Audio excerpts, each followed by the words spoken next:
Et souvent, ces résolutions touchent les aspects de notre vie comme la nutrition. On veut manger plus sainement, peut-être manger un peu moins de sucreries, etc., moins gras, plus et avoir une alimentation saine, équilibrée, peut-être faire un peu plus de sport. Il y a certains qui parlent de boire moins d'alcool, peut-être avoir un meilleur sommeil, un sommeil plus sain. Et toutes ces choses sont bien. C'est essentiellement pour le corps, pour le bénéfice de notre santé physique.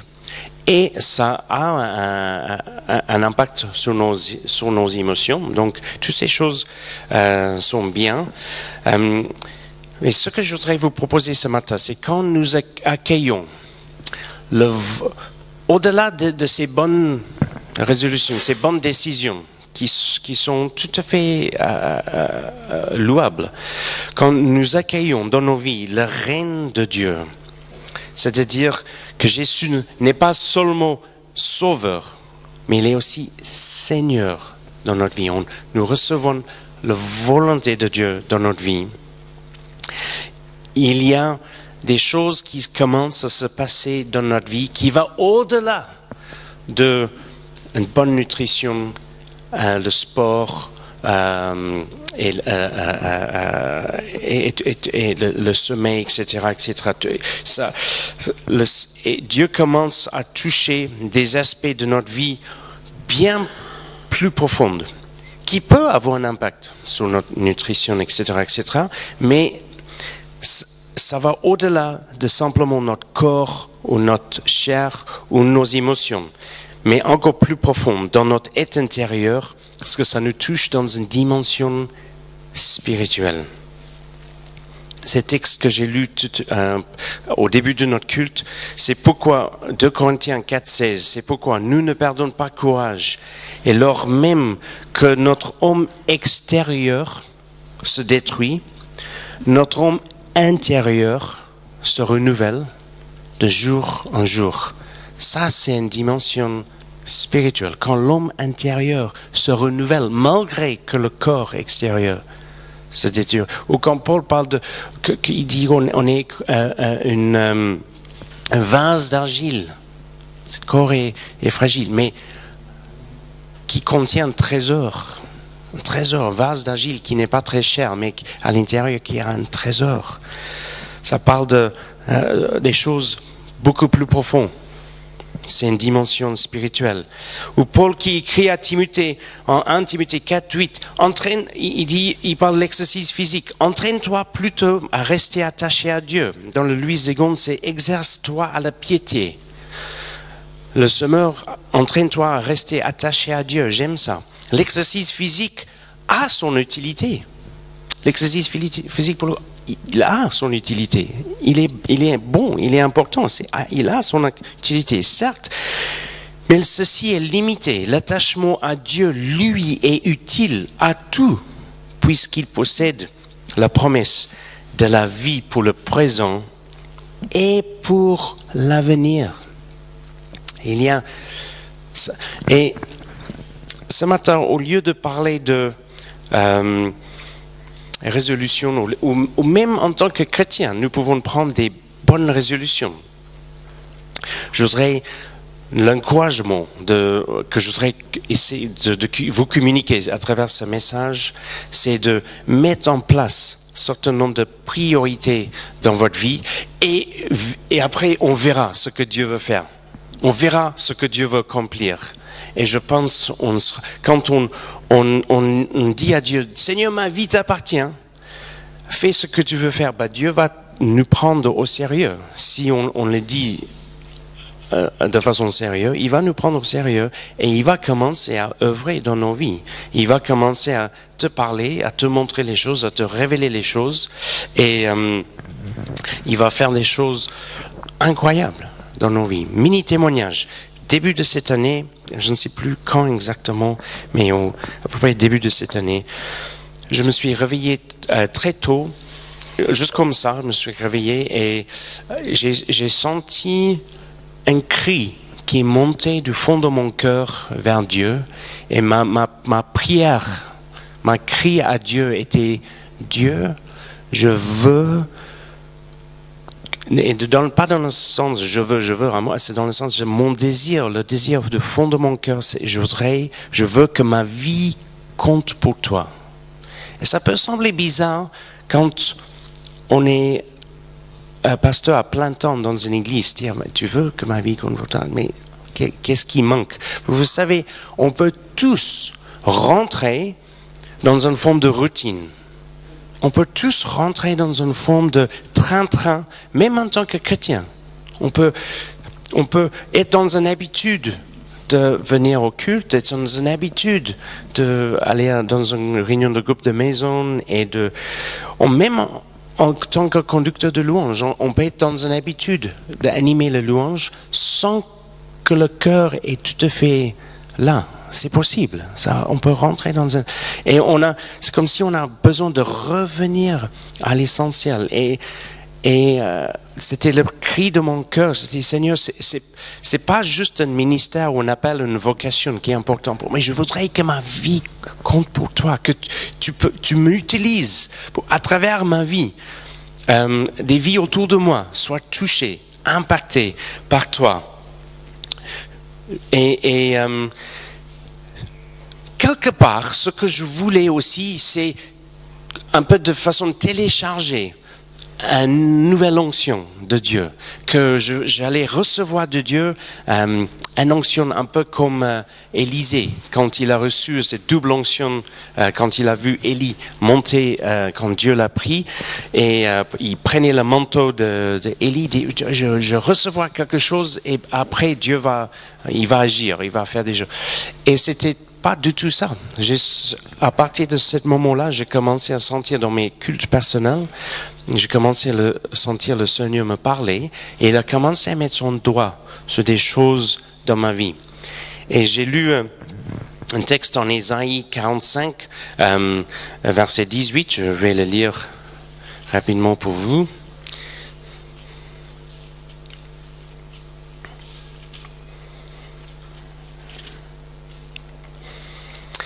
Voici ce que déclare l'Éternel, qui a créé le ciel, lui qui est Dieu, et qui a fait la terre, qui l'a formée et affermie. Il ne l'a pas créé à l'état chaotique, mais il l'a façonné pour que l'on y habite. Et j'ai senti le Saint-Esprit commencer à me parler à travers ce texte. Je dis, Seigneur, quand Dieu rentre dans nos vies, il commence à apporter un ordre, son ordre. Nous savons que Dieu est un Dieu, il n'est pas un Dieu de désordre, mais un Dieu de paix.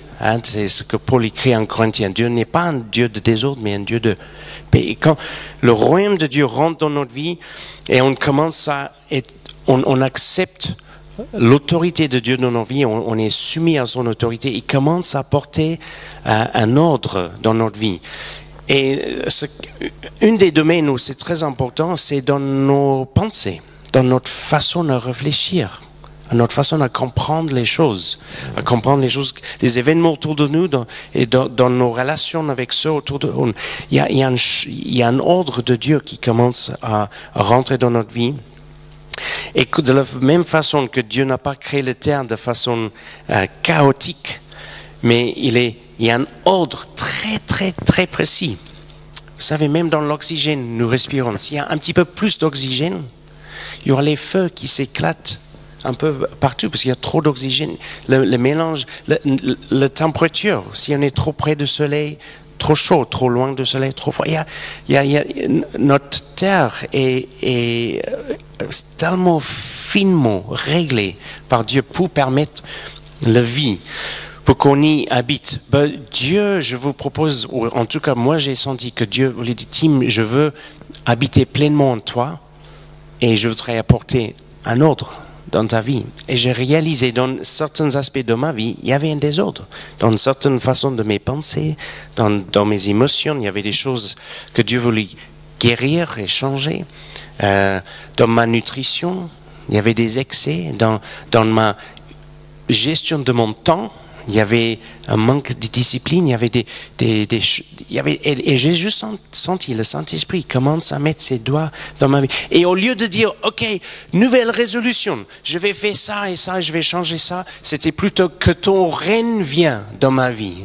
Viens, Saint-Esprit, que ton règne vienne dans ma vie et que je me mets à genoux devant toi et que tu accomplis dans ma vie ce que tu veux accomplir. Parce que là, c'est les amis, c'est beaucoup plus profond.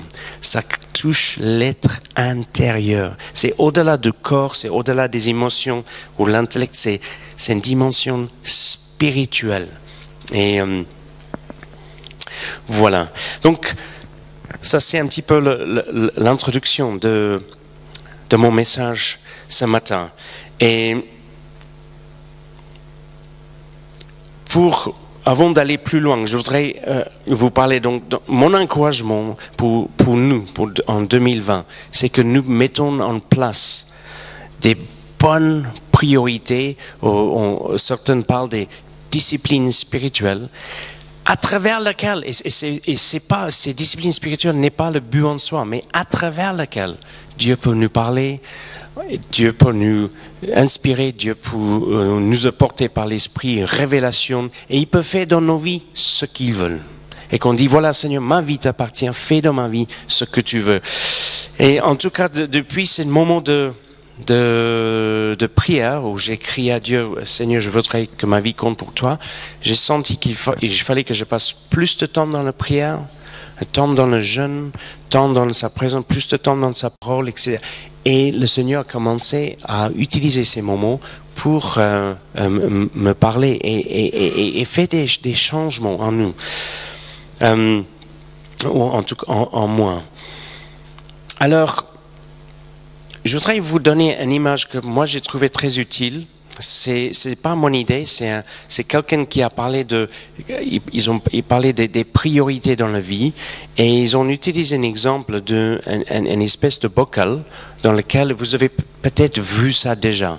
Il y a le sable, des petits cailloux et des pierres plus grandes. Et les pierres plus grandes représentent les vraies, les priorités, les choses les plus importantes. Et quand en fait, je vais voir si, Dylan, si on peut couper les lumières, si on peut mettre il y a une petite vidéo de 3 minutes qui explique ça. C'est en anglais, mais il y a des sous-titres, et vous allez comprendre l'idée. Merci Eric. Donc c'est une vidéo, c'est pas une vidéo chrétienne, mais il y a l'image que je voudrais en profiter ce matin, juste utiliser cette image de bocal. Donc imaginons que notre vie est représentée par un bocal, et il faut mettre d'abord là il a utilisé les ballons de golf. Dans d'autres exemples, c'est des petites pierres. Je voudrais, donc j'ai apporté quelques pierres de la maison. Imaginons, je pose cette pierre ici, et que cette pierre soit la prière, notre temps de prière, que les temps de prière soient une priorité pour nous. Dans notre temps de louange, il y a eu cette parole, prier sans cesse, de prier, un rappel de prier. Quand nous prenons le temps de parler à Dieu et chercher sa face, c'est une façon à prioriser notre relation avec Dieu. Et notre relation de Dieu, prenons alors vraiment une forme relationnelle. Si on est simplement dans une religion, on peut juste suivre les rites, on peut suivre les mouvements, on peut venir au culte, mais quand on est seul dans la présence de Dieu et on cherche sa face, là, notre relation avec Dieu devient de plus en plus relationnelle. Et cette dimension de Dieu est notre Père et on est son enfant se réalise et devient de plus en plus fort. C'est souvent un moment où Dieu nous parle par son esprit. C'est dans les temps de prière. C'est souvent dans les temps de prière. On sent sa voix. 1 Thessaloniciens 5, 17, priez sans cesse. Priez sans cesse. Nous prions car Dieu nous écoute.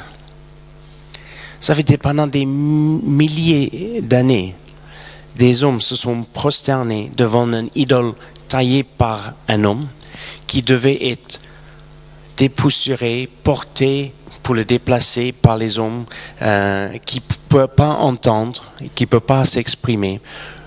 Quand nous prions à Dieu, le Créateur des cieux et la terre, et qui nous écoute. C'est ça qui est incroyable et qui est tout puissant. Il a la puissance de répondre à nos prières. Comment prier? En Matthieu chapitre 6, Jésus donne les instructions très très simples. Je vous encourage de lire Matthieu 6 à la maison, mais juste quelques versets de Matthieu 6. Quand vous priez, ok, ça c'est verset 5. Mais toi, chapitre 6, verset 6. Mais toi, quand tu vas prier, va dans ta pièce le plus retirée et verrouiller ta porte et adresse ta prière à ton Père qui est qui est là dans le lieu secret. Et ton Père qui voit dans ce lieu secret te le rendra. Dieu voit ce qu'on fait dans le lieu secret. C'est venir au culte, c'est biblique. Des réunions, qu'on soit ensemble et dans notre collectivité, qu'on puisse louer et adorer Dieu, c'est très bien. On voit les textes qui parlent de taper les mains, les instruments, de lever les mains. Et j'aime énormément ça. Mais c'est juste une partie de notre vie de chrétien. Et c'est même une petite partie parce qu'on est ensemble juste pour 1h30 le dimanche matin, une fois par semaine. Ok, il y a des réunions de groupe de maison, mais même avec réunions de groupe de maison et réunions de prière, c'est peu de temps par rapport à toutes les heures qu'il y a dans une semaine. Mais de rentrer dans le lieu secret, c'est que toi et Dieu. On n'est pas vu par les autres. On est vu par Dieu seulement. Et quand on le fait, ça envoie un message fort. C'est Seigneur, je suis à la recherche de ta présence. Je veux entendre ta voix. Je veux te parler. Dieu le voit, Jésus a dit. Dieu le voit. Dans d'autres traductions, et il nous récompense. Mais j'aime bien le semeur. Il te le rendra. Et comment prier? Je ne vais pas faire toute une étude sur le Notre Père, mais juste rapidement, juste pour rappeler quelque chose de base que nous savons déjà, mais juste un petit rappel. Quand les disciples demandent à Jésus, enseigne-nous comment prier, et Jésus dit, ok, vous allez dans votre chambre, vous fermez la porte. Et juste entre parenthèses, ça ne veut pas dire qu'on est obligé d'aller dans notre chambre. Ça parle d'être seul avec Dieu. Ça peut être faire une balade dans les bois ou au bord de la mer ou dans les champs. C'est d'être seul avec Dieu. Et il dit, notre Père, vous priez, donc priez ainsi, notre Père, toi qui es dans les cieux, notre Père.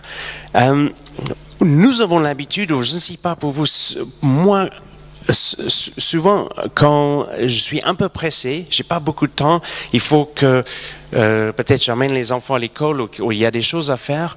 Ma prière est plus vite, c'est merci Seigneur pour cette journée. Si tu protèges Nadine, protège les enfants, aide-moi dans tout ce que j'ai besoin de faire. Je fais mon liste, cocher. Et ça peut être légitime dans certains moments, pas de problème. On a un Père, Dieu nous a donné l'esprit d'enfant, pas un esprit de crainte. On a l'esprit de fils adoptif, c'est pas un esprit de crainte. Mais je voudrais vous encourager de commencer vos prières avec, ok Père, et faire une petite pause et développer ça. Tu es mon Père, je suis ton enfant. C'est mon identité. Mon identité n'est pas dans mon travail, mes vêtements, la marque de téléphone, ma voiture, ma scie, ma... Je suis ton enfant. et tu es mon Père. Merci que tu m'as donné cet esprit d'adoption.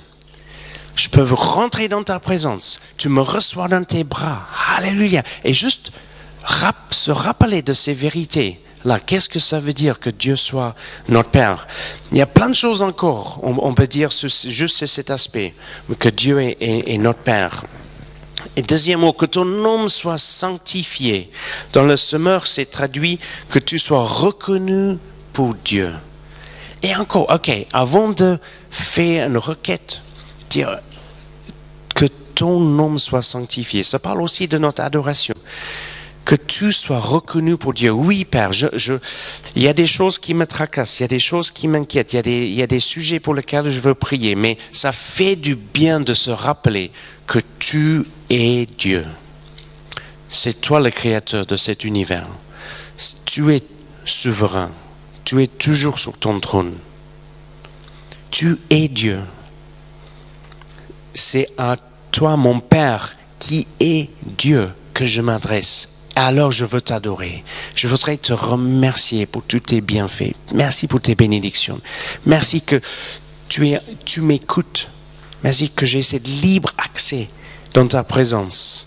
Ce matin ou ce soir, selon ce qui convient mieux pour vous, ou ça peut être les deux, peu importe, je voudrais en profiter encore de nouveau, de rentrer dans ta présence, juste toi et moi, pour t'adresser, pour te parler, pour t'ouvrir mon cœur et pour entendre ta voix.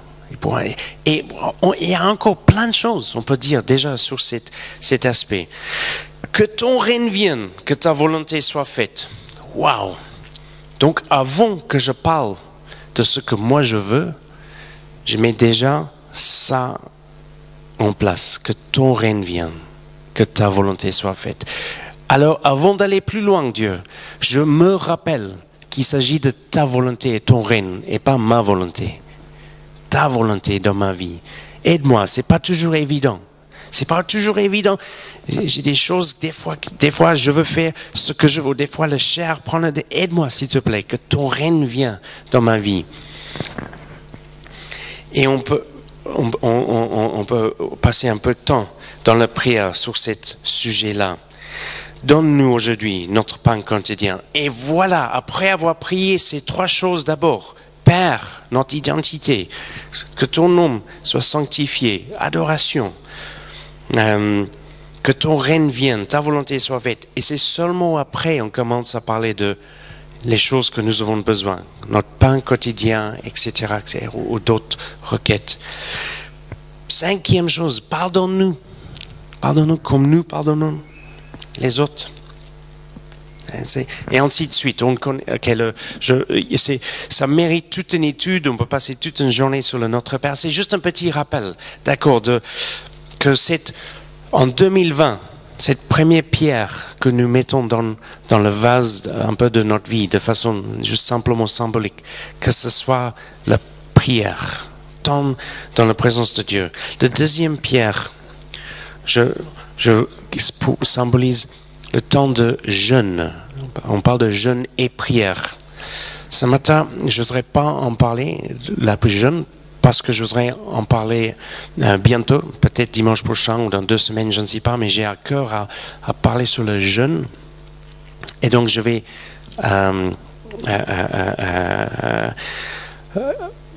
élaborer un peu plus.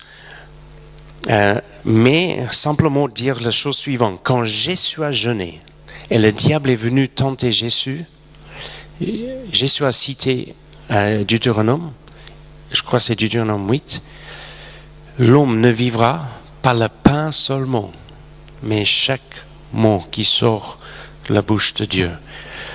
Là encore, il y a le corps et on est corps, âme et esprit. Il y a une dimension spirituelle à vivre avec Dieu. C'est profond.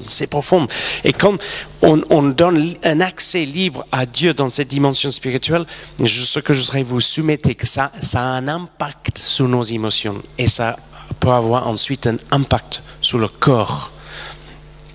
Et on veut que l'ordre de Dieu vienne dans notre vie. Le règne de Dieu vient dans notre vie, la volonté de Dieu. Et le Saint-Esprit, il commence à mettre de l'ordre dans nos vies. Il commence à mettre de l'ordre dans notre façon à réfléchir. Et ça a un impact positif sur nos émotions et sur notre santé. Troisième pierre, c'est de lire les Écritures, lire la parole. Je sais que vous savez tout ça. C'est juste un rappel des choses que nous savons déjà. Lire les Écritures. Pourquoi? Rapidement, la Bible, premier avantage de lire les Écritures, la Bible nous révèle la nature et le caractère de Dieu. Vous voulez connaître Dieu? Vous voulez connaître comment il est? Ses priorités, les choses qui comptent pour lui? Sa façon à voir les choses. On n'a pas toute la révélation dedans, mais on a suffisamment de révélation dans la Bible, dans sa parole. Deuxième avantage de lire les Écritures. La Bible révèle la volonté de Dieu pour toute l'humanité, la volonté générale pour toute l'humanité. Dieu a une volonté pour ta vie spécifique, qui veut nous révéler aussi, mais sa volonté générale pour tout croyant, pour toute l'humanité, est révélée dans la parole. Troisième avantage, la Bible répond à des questions essentielles de la vie. Origine, sens, moralité, destin. Origine, d'où viens-je? Ça c'est, on peut dire ça? D'où je viens? Quel est le sens de la vie? Le but de la vie? Pourquoi je suis ici sur Terre? La Bible nous explique tout ça, nous aide à comprendre tout ça. Comment distinguer entre le bien et le mal, ce qui est bon et pas bien, la moralité, les questions de moralité, de façon objective. Subjectif, c'est facile, mais de façon objective. Et si c'est objectif, c'est en dehors de moi, ça vient en dehors de moi, ça vient de Dieu. Ça, on a dans sa parole. Et notre destin, qu'est-ce que je deviens après la mort? Qu'est-ce qui se passe après la mort? On a la réponse à ça dans la Bible. C'est des 4 questions essentielles que tout le monde pose. Mais la Bible est également remplie d'enseignements et de sagesse pour la vie en général, à la fois pour les choses spirituelles, mais aussi les choses très pratiques. Choses spirituelles comme comment être sauvé, comment devenir un enfant de Dieu. Pourquoi le monde est plein de mal? Pourquoi il y a le mal dans le monde? Pourquoi est-ce que j'ai du mal à faire le bien? Et comment le règne de Dieu peut venir dans ma vie? Les choses pratiques, qu'est-ce que je dois rechercher chez un futur conjoint? C'est intéressant, au début de décembre, quand j'étais à Paris, et le dimanche matin, j'étais à l'église La Cité, et j'ai prêché à l'église La Cité, il y avait les personnes les plus âgées sont 2 ou 3 jeunes couples, et plein de jeunes célibataires. Et les besoins dans cette église sont complètement différents que les besoins dans notre église. Plein de personnes qui ont besoin des enseignements de comment trouver un conjoint. Qu'est-ce qu'il faut chercher dans un conjoint? Et des jeunes qui sont inquiets pour est-ce que je vais rester célibataire pour ma vie ou pas, ou des choses comme ça. C'est des jeunes couples, les questions sur la famille, tout petits enfants, etc. La Bible est remplie d'enseignements utiles pour nous. Comment puis-je réussir dans mon mariage? Comment être un bon parent? Qu'est-ce que c'est le vrai succès? Comment y parvient? Qu'est-ce qui compte vraiment dans la vie? Comment vivre sans regarder en arrière et vivre dans le regret? Comment gérer victorieusement les circonstances injustes et les mauvais événements de la vie? Comment gérer mes finances de façon qui plaire à Dieu? Qu'est-ce que c'est l'Église? Quel est le plan de Dieu pour l'Église? Quel est le but de Dieu pour son Église? Toutes ces choses-là, on remplit dans nos relations, au travail et dans la famille, rempli de sagesse pour nous aider dans les dimensions relationnelles. 5e avantage de lire la Bible, la parole de Dieu ne change pas. C'est un repère sûr. C'est un repère sûr. Beaucoup de choses sont changeantes, Mais la parole de Dieu est repère sûr. La Bible, sixième avantage, la Bible est remplie des promesses de Dieu. Les promesses sur lesquelles nous pouvons bâtir nos vies. Les promesses et ses enseignements. Septième avantage, les Écritures sont une arme puissante. Une arme puissante. Jésus, et j'ai cité tout à l'heure Jésus en Matthieu chapitre 4, quand Jésus est tenté dans le désert et Jésus cite la parole de Dieu face à la tentation. Il y a une puissance dans les Écritures parce que c'est la vérité. Toutes ces choses-là, la prière, le jeûne, la lecture de la Bible qu'on fait seul, c'est ce qu'on appelle souvent le culte personnel. C'est notre temps personnel.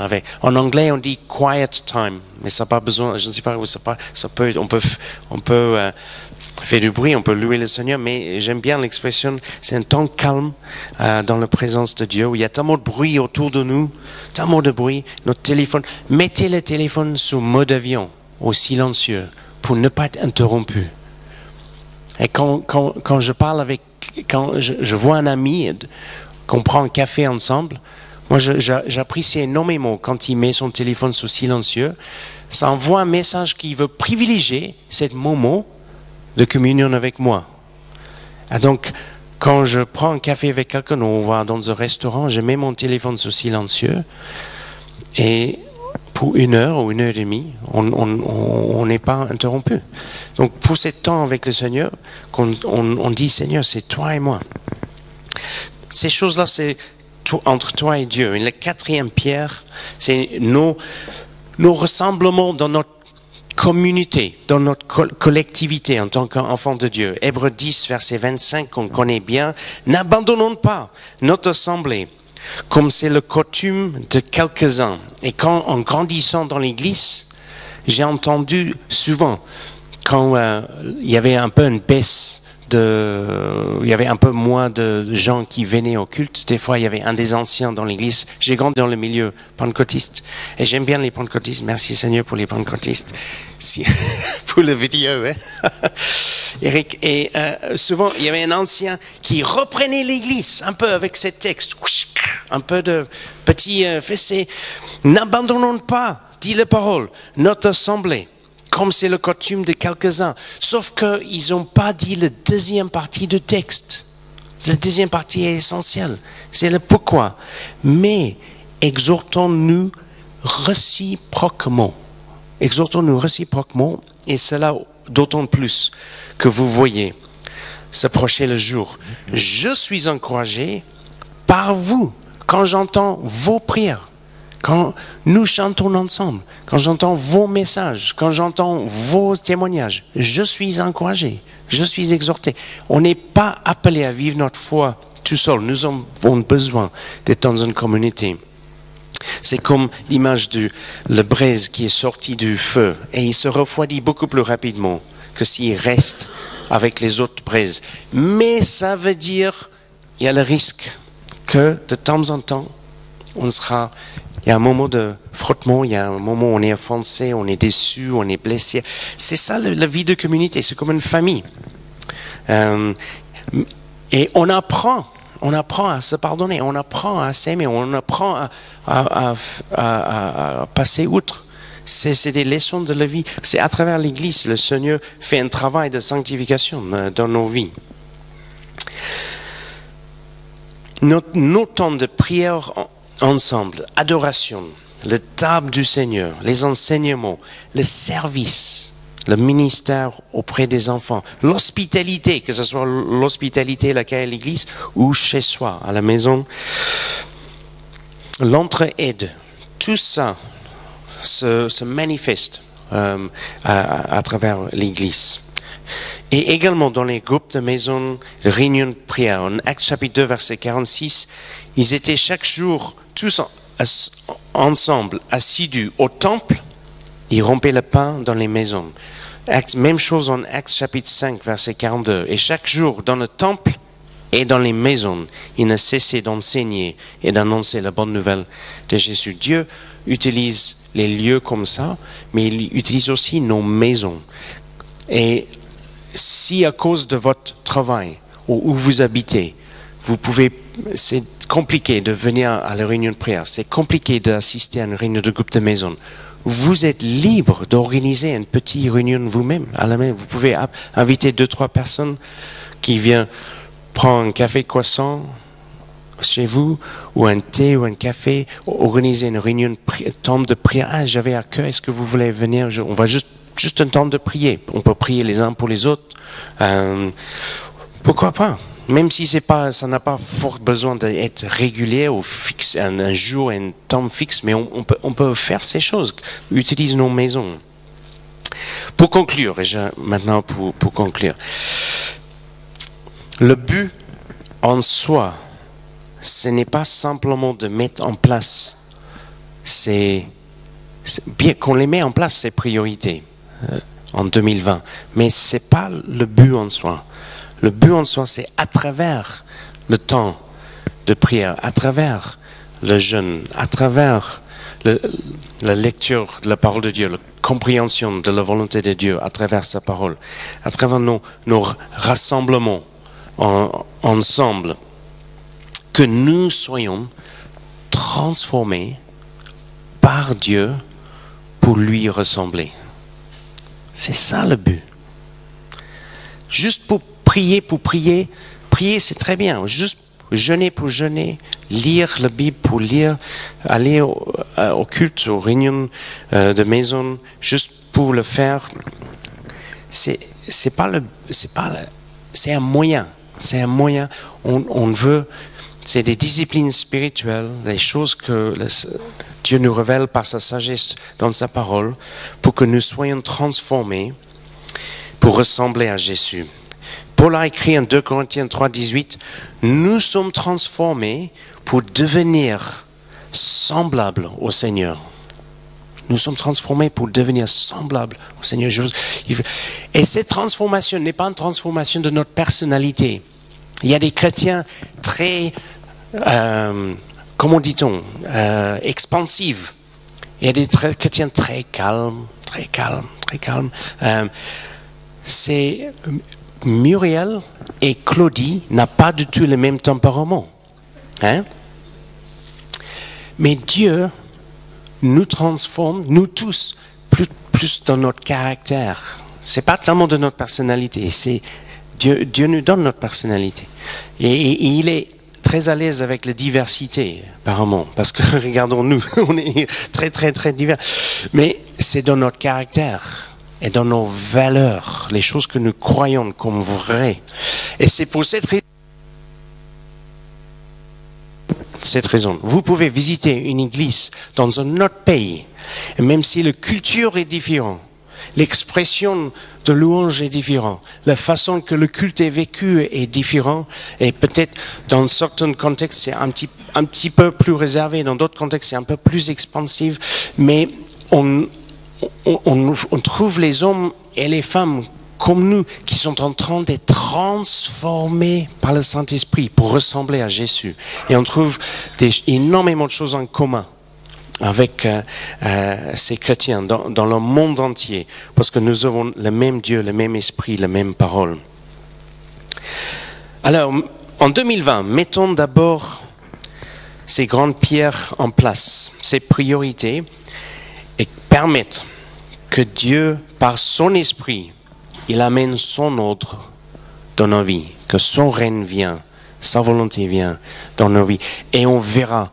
Et je pense qu'on sera étonné et surpris et encouragé de voir ce que Dieu accomplira dans nos vies en 2020.